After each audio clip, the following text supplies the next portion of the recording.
and I have a sense that because of the moment, we have a larger crowd than usual. And the issue is actually larger than one that I can sort of be able to transmit or address in one session. I'm going to try. I'm going to tell you how I want to divide up the conversation. All of you have access to the source packet. We'll of course go through all the sources, but I do hope that maybe during the summer or after the summer we can continue. To some extent, I think you would imagine my teaching today is touched by politics. I want to be careful not to offend people, but this is a political moment in American life. I have to tell you that there were tears in my eyes this morning when I heard the news. I began to feel that my country is my country. But remember that the engineer of the immigration policy is a Jew. So there's an issue that we have to address. We have some issues as a community, I think, that we need to talk about.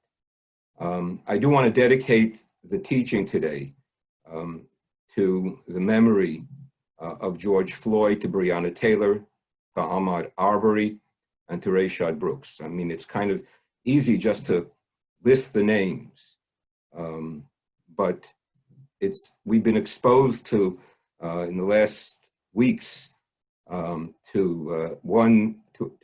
think to an onslaught of brutality that's been somewhat shocking to us.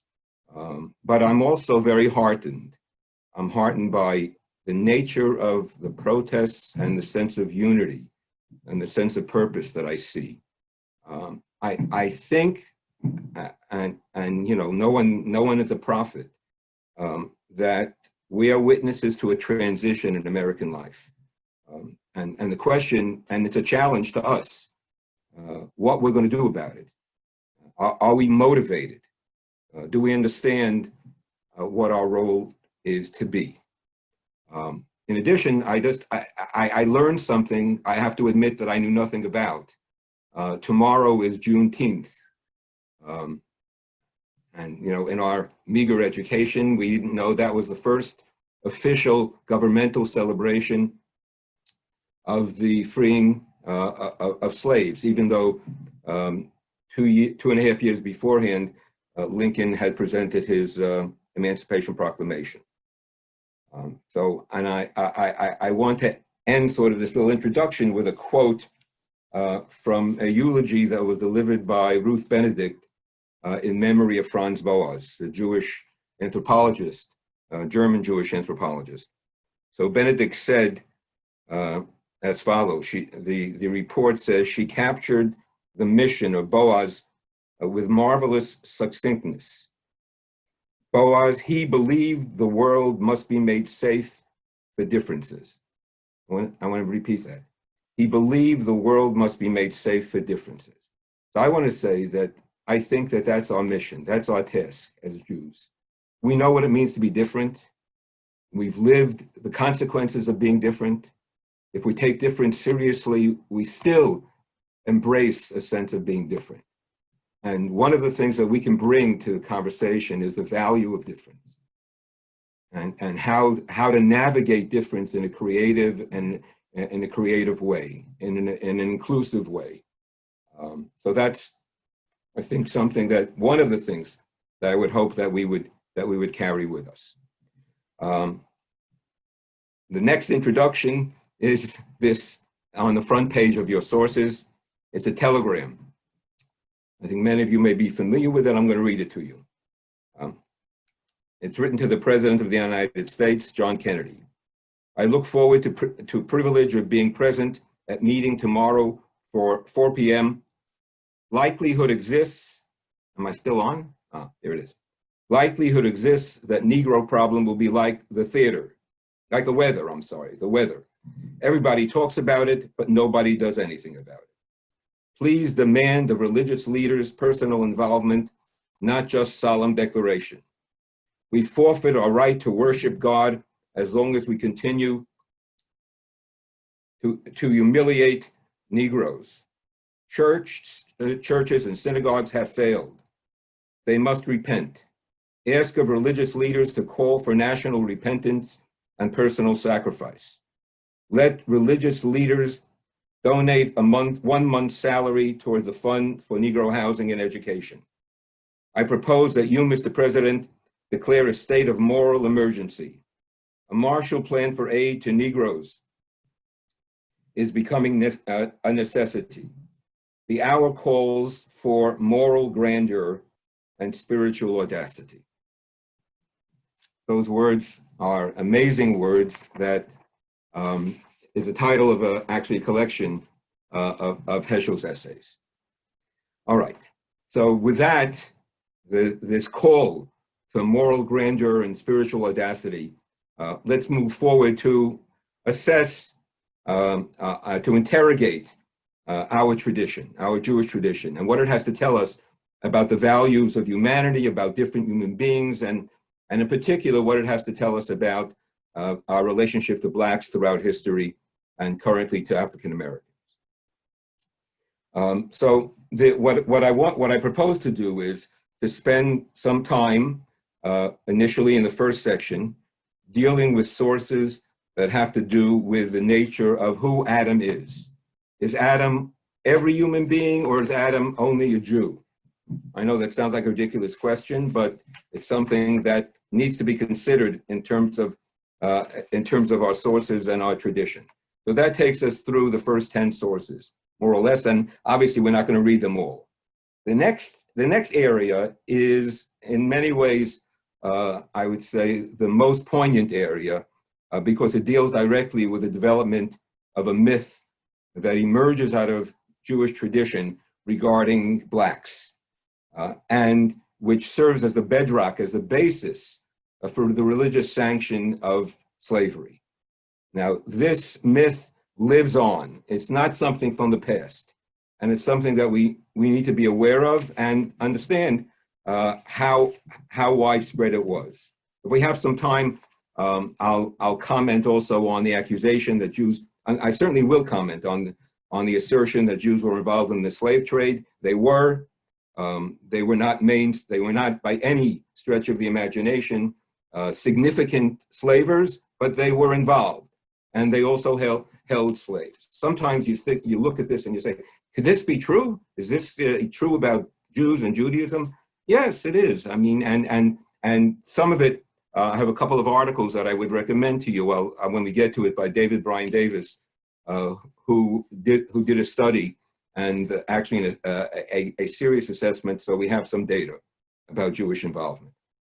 Now, having said that Jews were involved in the slave trade, the next section is something that I hold to be central, and that's the dilemma that we have in confronting our text, our holy text. The Torah allows for slavery. What does that mean? In fact, in your sources, there are 2 sermons by 2 rabbis who took the opposite position on the slave question.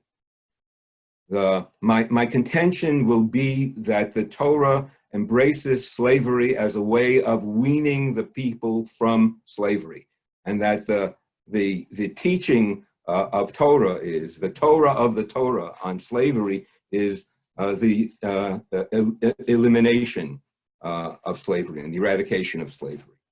And then in the final section, we'll see some sources that I think can be brought to bear on the whole discussion of reparations. A very sensitive question, but I think that you'll see, I mean, you may even smile when we're done, because you'll see that we have a very serious Jewish argument to be made from the sources, but not from historical experience. Oh, you know, you can do that as well, but I mean from the sources that I think will allow us some sense of how right that discussion is, and then we'll end with a little charge. Even for those of you who are interested, I printed up a prayer that we could end with together. All right, so let's begin. I begin, and please, if you have questions, indicate that to Giselle, and she'll let you in. But I know there's an enormous amount of material, and usually I don't finish. But if there's something really pressing and it needs clarification, or it's a good challenge, please, I'd like to hear. Otherwise, feel free to send me an email. I do respond to emails that address the issues that are raised in these sessions.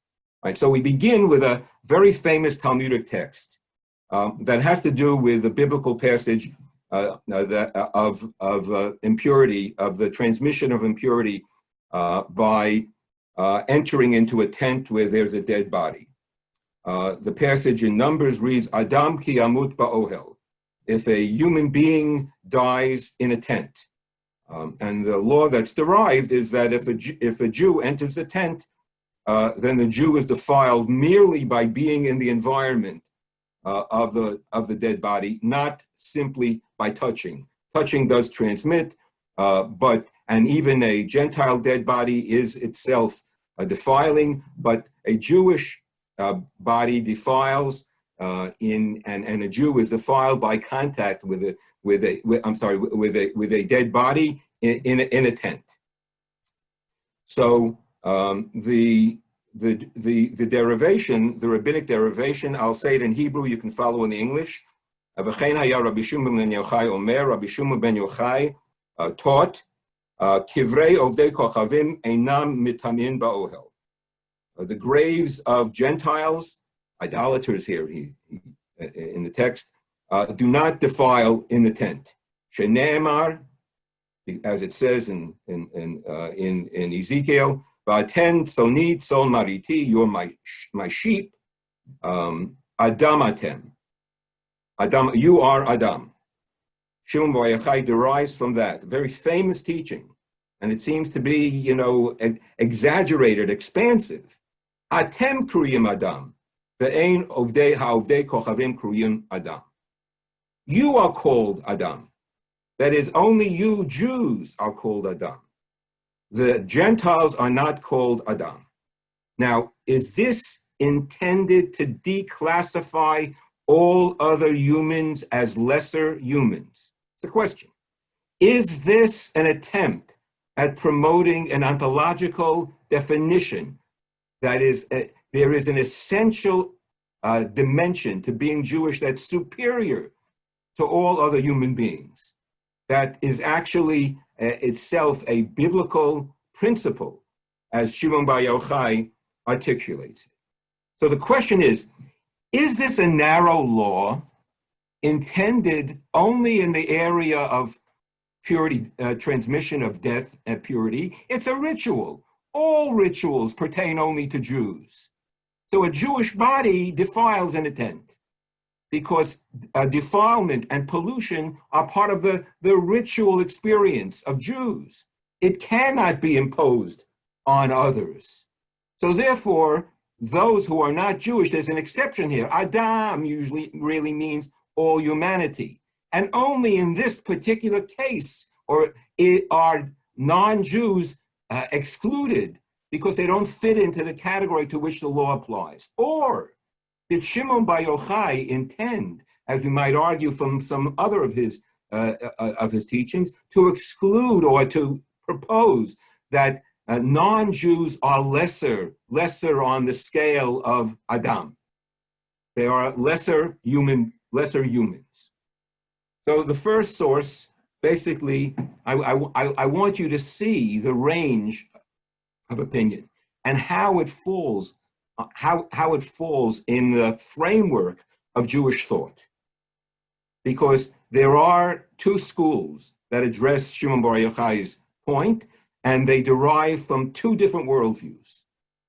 The first commentator is Or HaChaim, Chaim ibn Attar. Now, I could have chosen many. I thought he was clear. This is a position, it's source number 2, this is a position that emerges out of the Zohar, of the mystical tradition in Judaism. It's also a position that can be attributed to Yehuda HaLevi.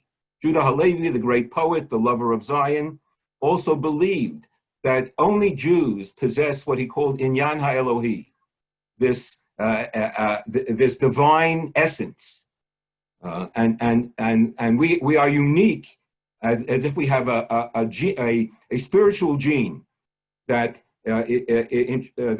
instills within us a sense of spiritual superiority. Yeah, halavai. Anyway, so Chaim was a Moroccan rabbi in the 18th century.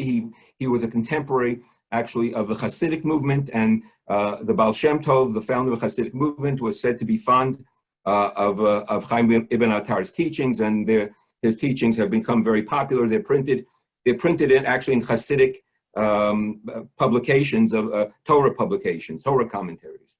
In fact, my grandfather, as my bar mitzvah present, presented me with a Pentateuch with many commentaries, which included the Orach Chaim, along with some Hasidic commentaries as well. So he writes as follows. The Jewish people have been elevated above other nations in that they have received the Torah, without which the Jews would not be different from any other nation. All humanity, this theory goes, was defiled by sin. I know this sort of, how I say, it elides the difference seemingly between Christianity and Judaism in terms of sin. But all right, that's not a discussion for today. But we somehow were all corrupted by sin. The difference is that the Jews came to Sinai, and at Sinai they were purified when they received the Torah. The wording of our verse then reminds us of the distinction of the Jewish people, in that contact with the dead confers ritual impurity on a people who have been given the Torah. You have to listen to his theory, so I'm going to skip a little bit, next paragraph. I have already illustrated this relationship between Israel and ritual purity by means of a parable. Listen to this. Let us assume that we have two containers inside a house, one full of honey, the other full of refuse. If you take both these containers outside, it will be observed that the container full of honey attracts swarms of flies. Who is full of honey? The Jews, because they are inherently holy, and their holiness is compared here to honey, to sweetness, and it attracts swarms of flies. Whereas the number of flies which are attracted to the container full of refuse is insignificant by comparison. Now, I would venture, what is the refuse? I mean, if you follow his logic in the prior paragraph, you understand that he's talking about the distinction between Jews and non-Jews. Similarly, when a Jew dies, the fact that he was full of holiness while alive, that is, sweet as honey, now attracts all kinds of spiritually negative elements, seeing the soul has departed from that body. These are the forces of impurity which always attempt to attach themselves to anything sacred as they wish to benefit from the physical sweetness of holiness. This is the reason that the body of a dead Jew confers impurity on any other Jew who is under the same roof, because we're superior and we have this inclination to holiness that's natural to us. This is so even if 1,000 houses, all right, skip down a couple of sentences. The same does not occur if the dead body is not that of a Jew. This is because the Gentile never possessed holiness while alive, so that the spiritually negative elements have no reason to think they would benefit by attaching themselves to it. The body of a dead Gentile confers ritual impurity on a Jew only if the Jew touches, etc., etc. Okay. So I don't know whether you have the same reaction that I do. After I read a passage like that, I am at least, I would say minimally bewildered. And I say to myself, this is Judaism? Yeah, yes. This is Judaism. And it's a source of, it is a source of a lot of prejudice. Just look at the next source, and you'll understand why I'm saying that. This is a passage from number 3. It's a passage from Tanya. Now, many of you might be familiar with the fact that the Tanya is the holy book of Chabad. It is a systematic presentation of Hasidic theology. In fact, it's the most important presentation because it's systematic. No other Hasidic rabbi wrote basically what we could call the philosophy of Hasidism.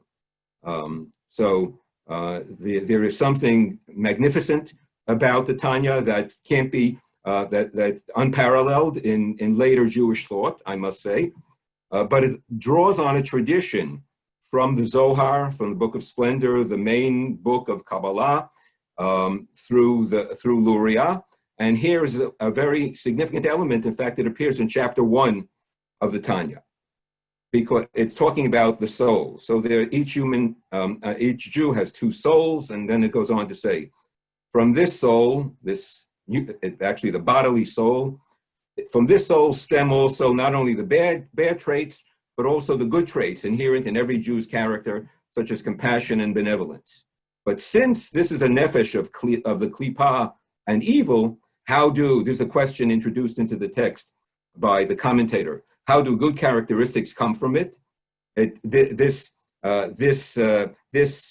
soul comes from the shell. It's not the essential holy soul, the upper soul. So it's the bodily soul in this way. So how do good characteristics come from it? The answer is, for in the case of the Jew, the soul of klipa, of the shell, is derived from the klipa called noga, which also contains good.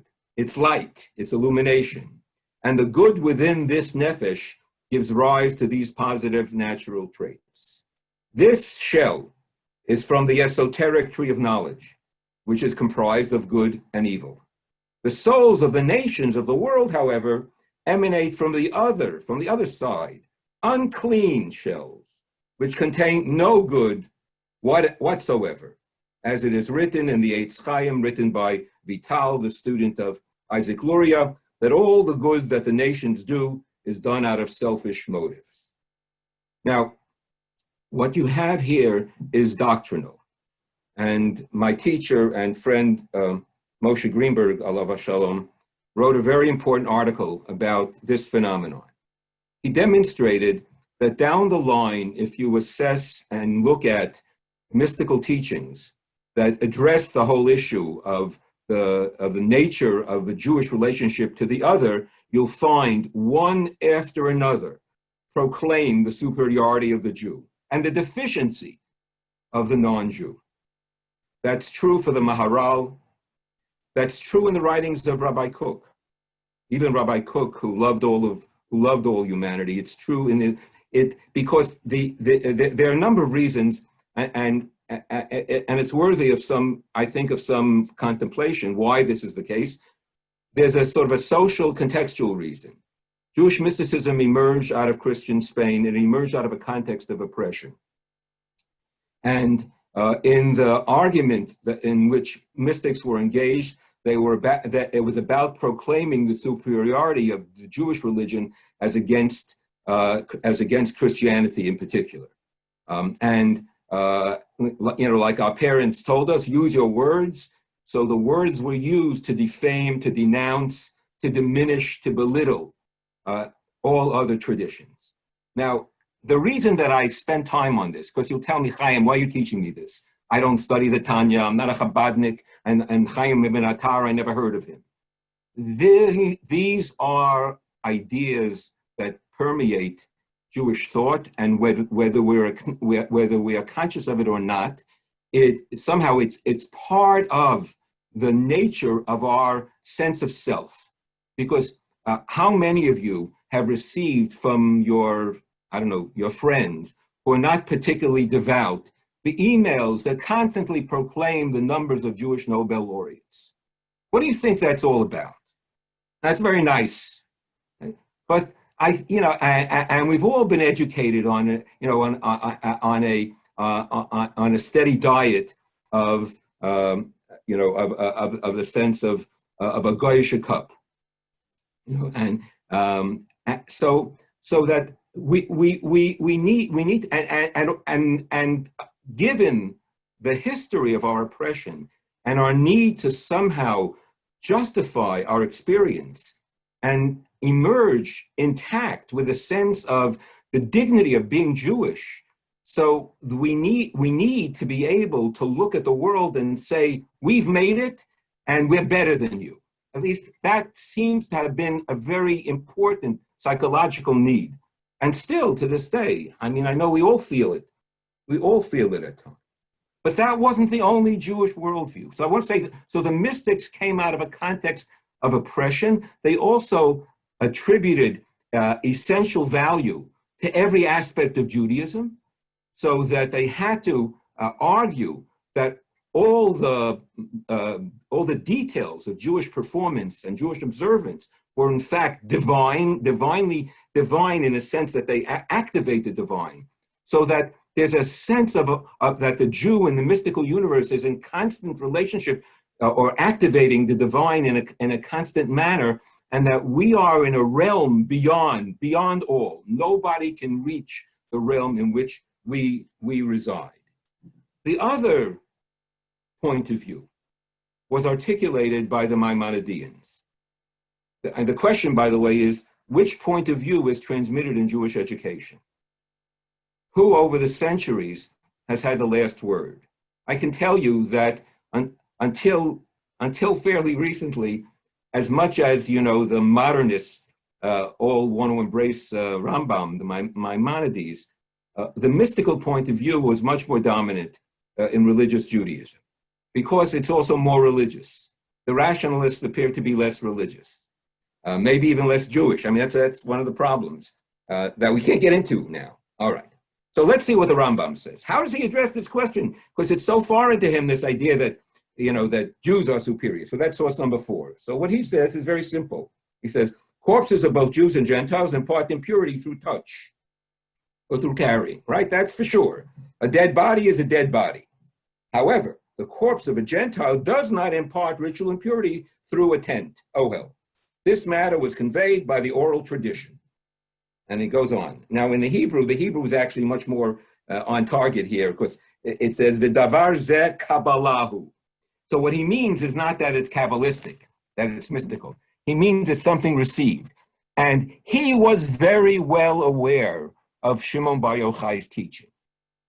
So what you need to ask yourself is, how come the Rambam, who knew Shimon Bar Yochai's teaching, doesn't quote the verse from Scripture to exclude Gentiles? Because he rejected the drasha, Rabbi Shimon Bar Yochai's exegesis, to attempt to derive from the biblical verse because of its generalizing quality regarding Adam.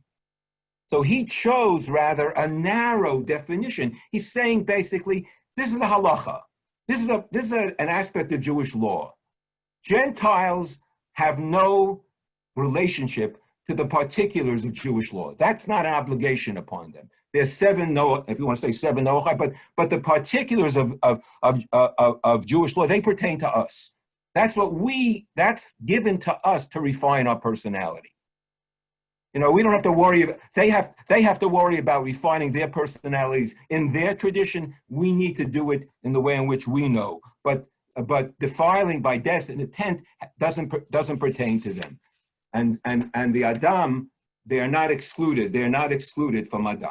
Let's see further how this is actually expressed. And you'll see that this is an argument that is actually undergirds much of the Jewish tradition. So source number 5. I'm spending time on these sources because each one of them is a gem and important, significant.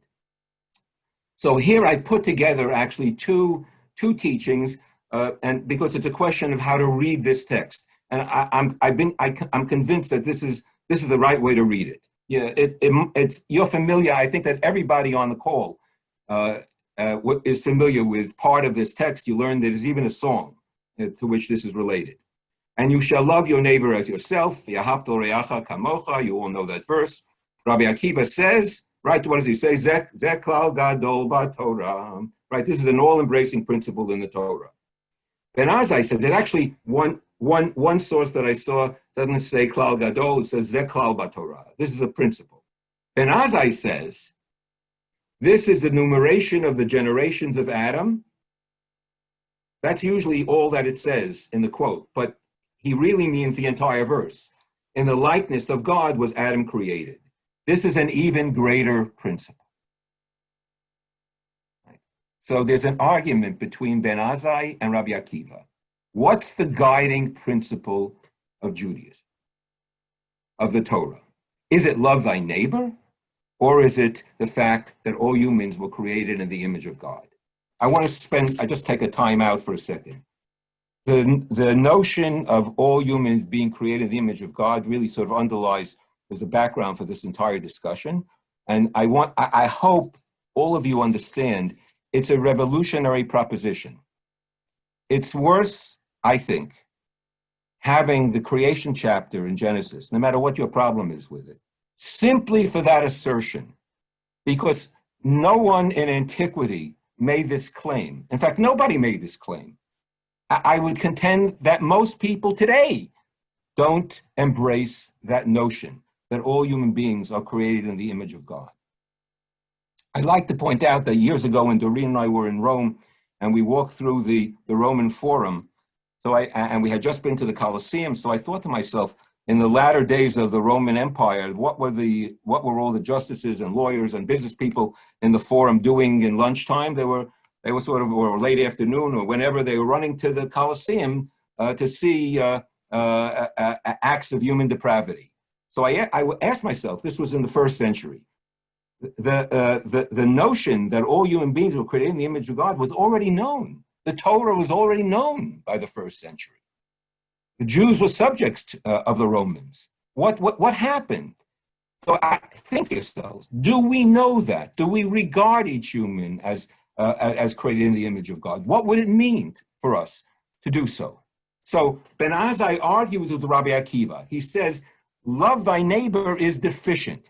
And there are two grounds for the deficiency that are articulated in two texts. The first one here, in this continuation, thus one should not say, kamocha, like myself. What if I don't like myself? Since I am scorned, I should scorn my fellow as well. Since I have been cursed, I will curse my fellow as well. Right? Rabbi Tanchuma said, if you act thus, realize, here he is proving or supporting Ben Azai, realize who it is that you are willing to have humiliated, the one who was made in the likeness of God. Right? Now, you know, by the way, that there's another problem with Ahavta l'reacha kamocha, and that is a whole host of traditional commentators claim, love thy neighbor, the neighbor has to be a Jew. So listen to this next text in Avot Rabbi Natan, which says as follows. What does the hatred of mankind mean? It teaches that a man should not adopt the rule, love the sages and hate the disciples, or love the disciples and hate the ignoramus. Let his rule be, love them all, but, and hate only heretics, apostates, seducers, and informers. So said David, do not I hate them, O Lord, that hate thee? And do not I strive with those that rise up against thee? I hate them with utmost hatred. I count them mine enemies. But does not Scripture declare, thou shalt love thy neighbor as thyself? I am the Lord. And why? Because I created him. If he acts as thy people should act, thou shalt not curse a ruler of thy people. Then you must love him. But if not, I'm sorry, that's in parentheses, I'm sorry. If he acts as thy people should act, then you must love him. But if not, then you must not love him. So I think this is actually a good reading. Kamocha, love thy neighbor who is like you. If he behaves like you do, that is, if he's a Jew, then love him. Now let me add to that. Since we're already narrowing it down, all right, so maybe really what it means is, kamocha, if he's observant like you, then love him. But otherwise, and then only if he observes the observance with the stringencies that I have. Right? So Ben Azai says, I'm not willing to get involved in the kamocha debate.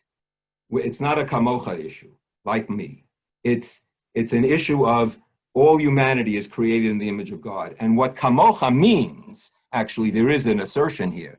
V'ahavta l'reacha, love your neighbor kamocha. He is like you. That is, he's a human being. So you need to relate to all human beings as if they are all creations of God and the implications of that teaching. Further, this is further elaborated in Pirkei Avot. Many of you are familiar with this. Rabbi Akiva used to say, beloved is man, chaviv adam, for he was created in the image of God.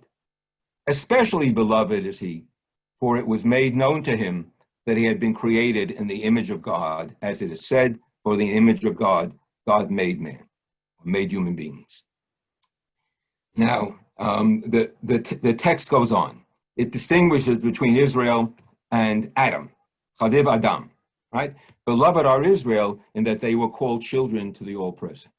Especially beloved are they. In other words, the special love is that they're told that. Especially beloved are they, for it was made known to them that they are called Banim, children of the All-Present of God, etc., etc. Okay. Now, the question arises in this text as to what's the nature of Rabbi Akiva's teaching about Adam. Once again, we have the same question. And I won't take the time to read the text. I'll tell you what they say. So source number 8, written by a mystic, Shmuel Diozida, wrote a famous commentary on Pirkei Avot called Midrash Noel. He lived in the 16th century in Safed, in Tzfat. So he says, I was inclined to interpret the Adam in the first phrase of the teaching, right? Beloved is man, right? Adam, to mean everyone, Gentiles as well, because the next phrase talks about Israel. So obviously, the first phrase must mean everyone. However, it came to me that actually the Adam that's being referred to here is Adam. And Adam was created in such a way he was designed by God. So he has a type of essential holiness, just like Jews. So Chaviv Adam here narrowly means Jews only, to exclude Gentiles.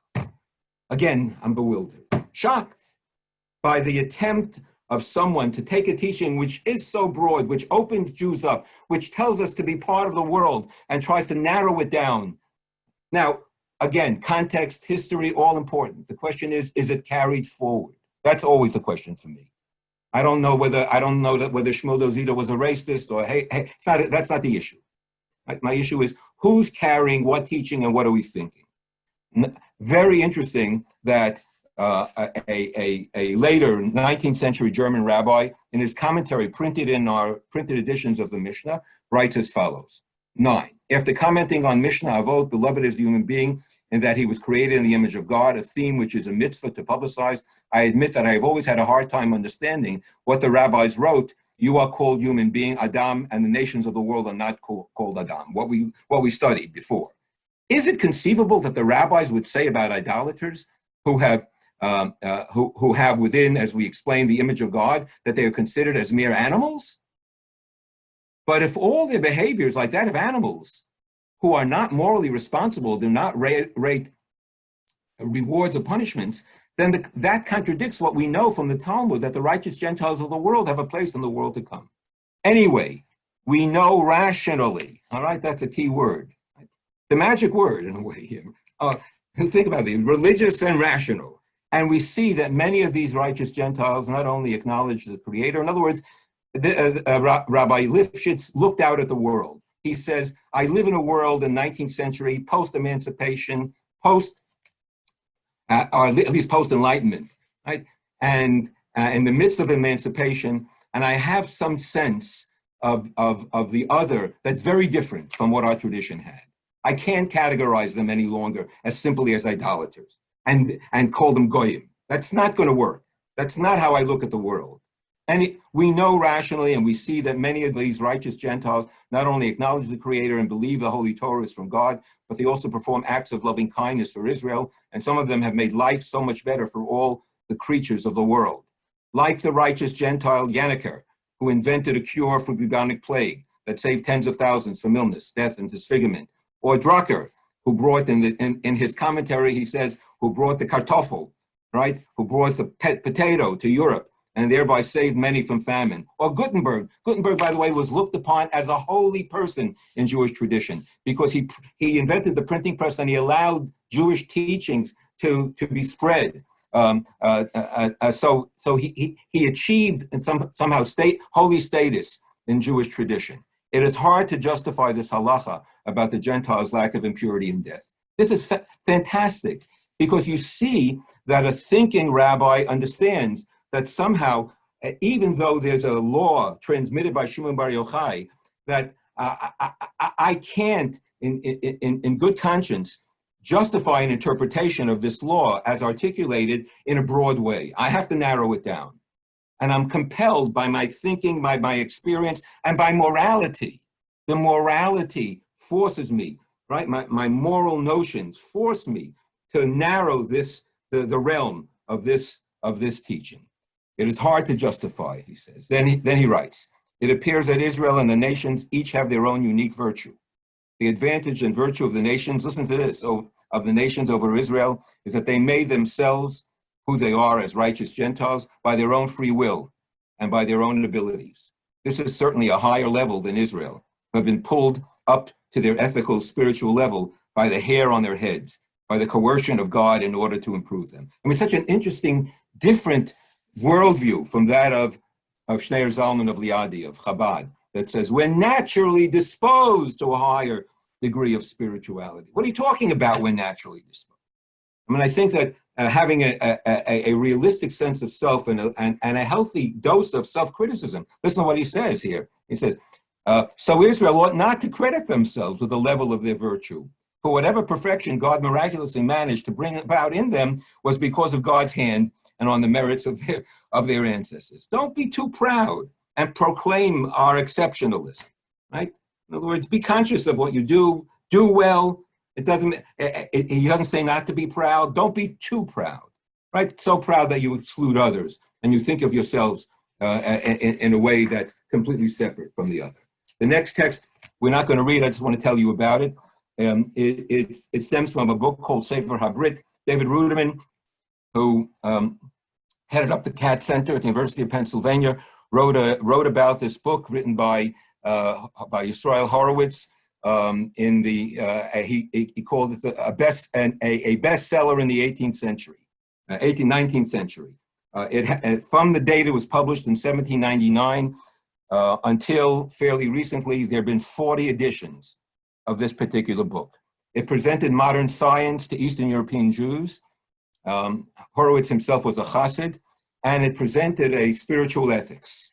And in this spiritual ethics, Horowitz waxes romantic about the notion, here just let's read a little bit of the English. The essence of neighborly love consists in loving all mankind, all humanity, all who walk on two legs, of whatever people and whatever tongue, by virtue of their identical humanity and their civilization, builders, farmers, merchants, artisans, each serving the needs of humans in his or her own way. Human society is to be conceived of as a single individual composed of many organs and parts. Each person is like an organ or part of this individual. All are interdependent and interconnected, like the links of a chain. The meaning of the scripture, you shall love your neighbor as yourself, is not confined to Jews only, but the sense is your neighbor who is a human being as yourself. People of all nations are included, any fellow humans. His argument in the second Hebrew paragraph is, if the text would have wanted to limit it to Jews, the text would have used the term achicha, like it does a few verses beforehand. By the fact that the text uses the phrase reacha, it means your neighbor, whoever he is. By the way, there's a movie, I think I mentioned it once before, called Ben Gurion Epilogue. It's a documentary. And in this movie, it's an hour outtake of 6 hours of interviews that were discovered with Ben Gurion, and it's phenomenal.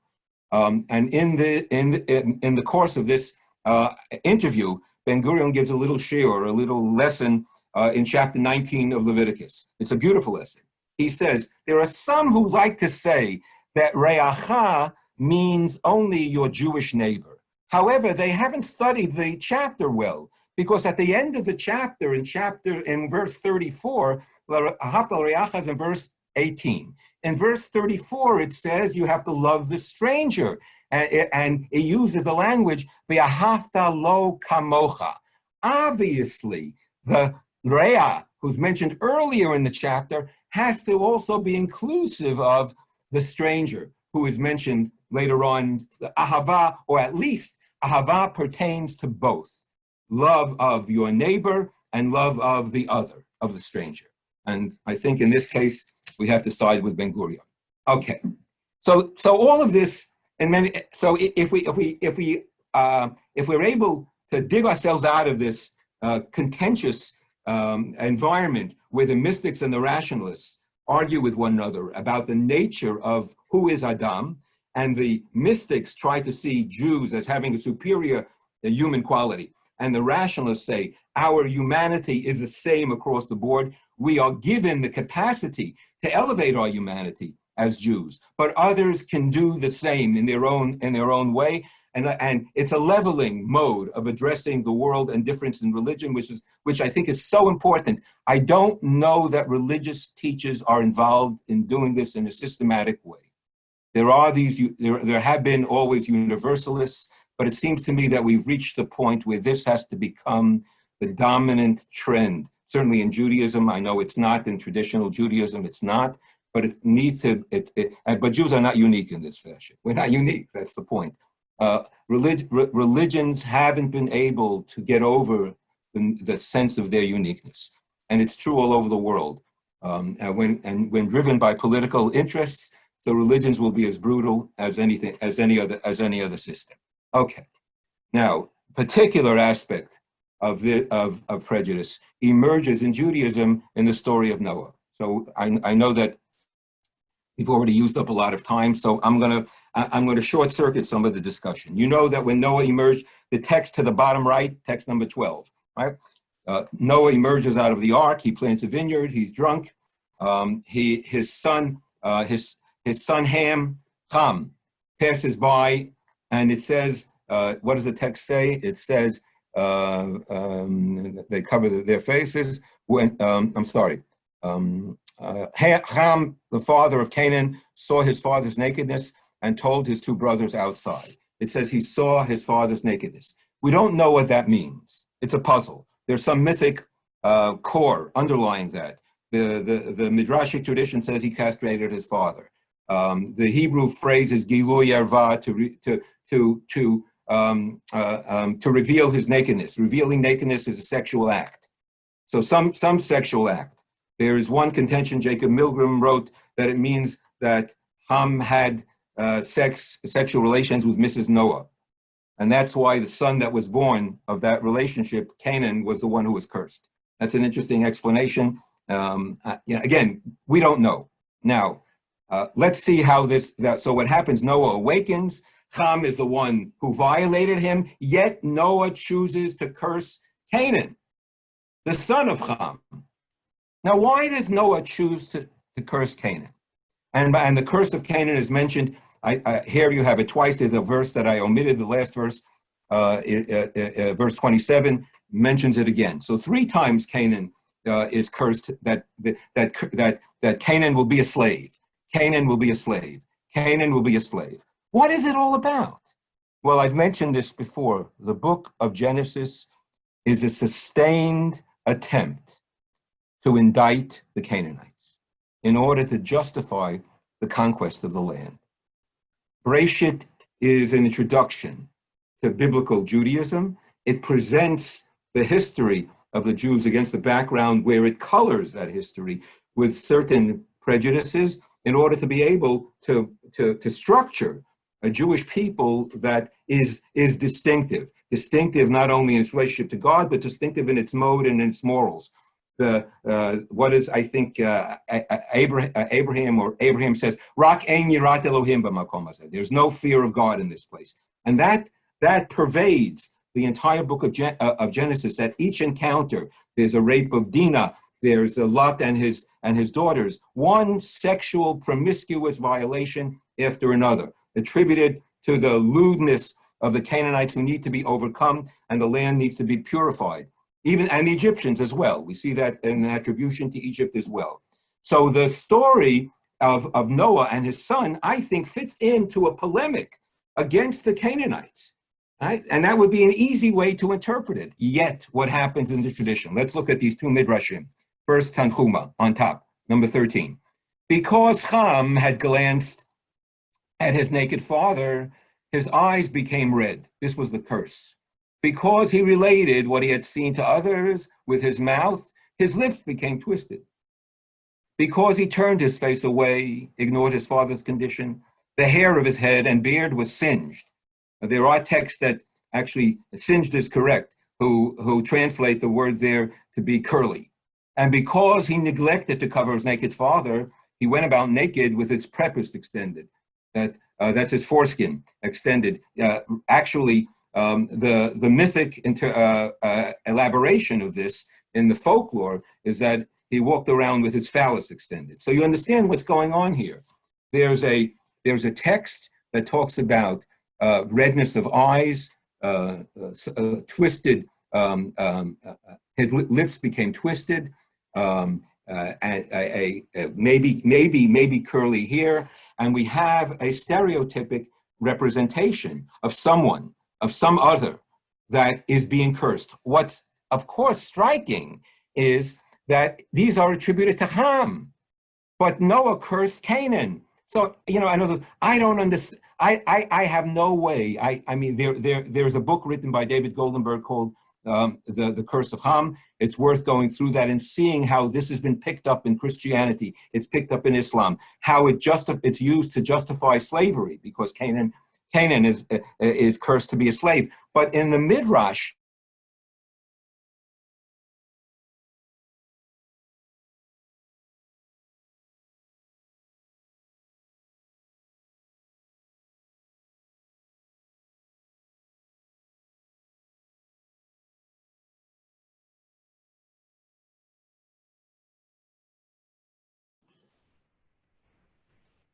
I think that Chaim froze.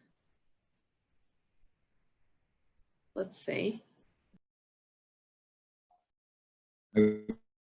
Just knocked out. Excuse me. I'm sorry. All right. So Rabbi Yehuda and Rabbi Nehemiah disagreed. Genesis Rabbah. Rabbi Judah said, since it is written, and God blessed Noah and his sons, while there cannot be a curse where a blessing has been given, consequently, he said, cursed be Canaan. Noah was constrained from cursing Ham because he had been blessed. All right. Rabbi Nehemiah explained it was Canaan who saw it in the first place and informed them. Therefore, the curse is attached to him who did wrong. Okay. Rabbi Brechia said,